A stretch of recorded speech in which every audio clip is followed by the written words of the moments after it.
Hi guys, Tech Tribe here. Welcome back to today's class. So in today's class, we're going to be talking about data and information. So our learning objectives are, at the end of the lesson, you should be able to explain the term data, list different types of data, explain the term information, and explain how computer works in terms of data and information. So that's the IPOS. Now let's start. Data, introduction to data. Data are raw facts. Their figures, the symbols, or observations that have not yet been processed into a meaningful form. They are also called unprocessed information. So in a nutshell, data are called raw facts. It means they've not been processed. Do you understand? So probably when you get to the types of data, you understand better. Now, types of data. Number one, we have the number data. This number data consists of numbers from 0 to 9. So you should know from 1, 2, 3, 100, 1 million, 1 billion, all those numbers are still data. Do you understand? They have not been processed. You just have them raw like that, more like you're going to the market to get um, rice. Rice is Nigerian food, so not Nigerian food, but it's general. So when you go to the market to get rice, the rice you're getting is what you can call a data. It is raw. You can't eat it like that because it's still raw. Do you understand? It's unprocessed. That's the same thing with data. Data are called raw facts because they've not been processed. So we have the number data from 0 to 9. We have the alphabetical data. That's the alphabet from A to Z. Do you get? So we have the sign or symbol data. So this consists of all the signs that we know. All signs that you know are examples of sign and symbol data. I have the plus, the minus, the comma, the backward slash, the equals to sign, and even there are so many signs. Do you understand? All signs are examples of signs and symbol data. Then we have picture data. So pictures data are just our pictures. You understand? All your pictures are examples of picture data.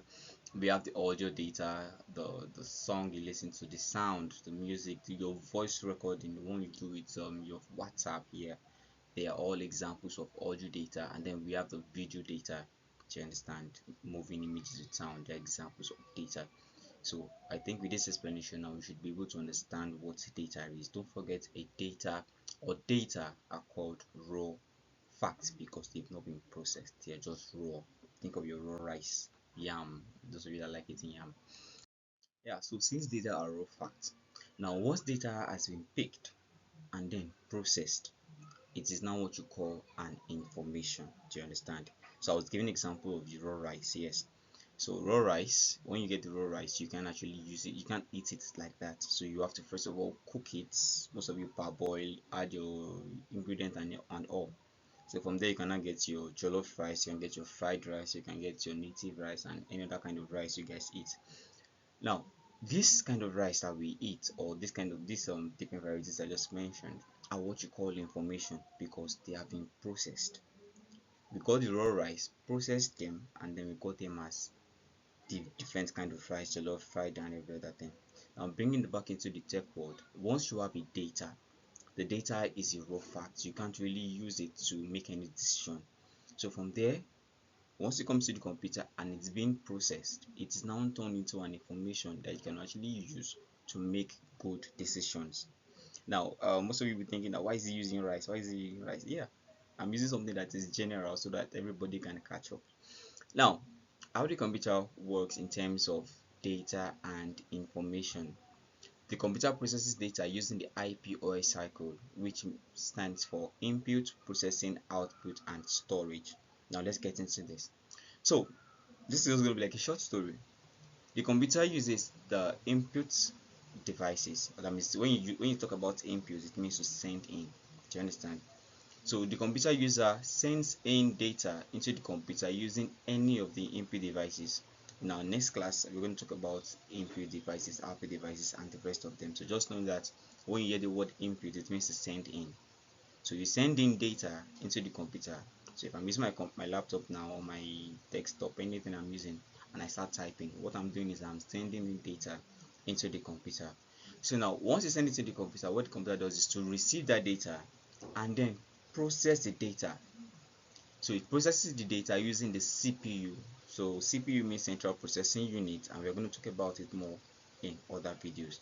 So after the computer processes these devices using processes the data using this CPU, what it does is that it now gives out the information to the output devices.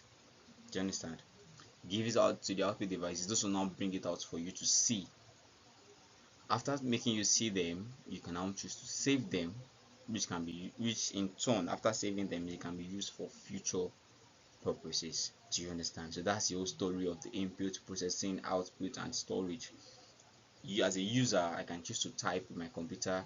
The processing device, that's the CPU, helps me to what, process that data, make that data make sense, and then give it out as information to the output devices, or to the output devices. Those ones now make me see them as an output. I can now in turn choose to save them for future purpose, or save them for now. Do you understand? So that's that about the IPOS cycle. It means input, processing, output, and storage.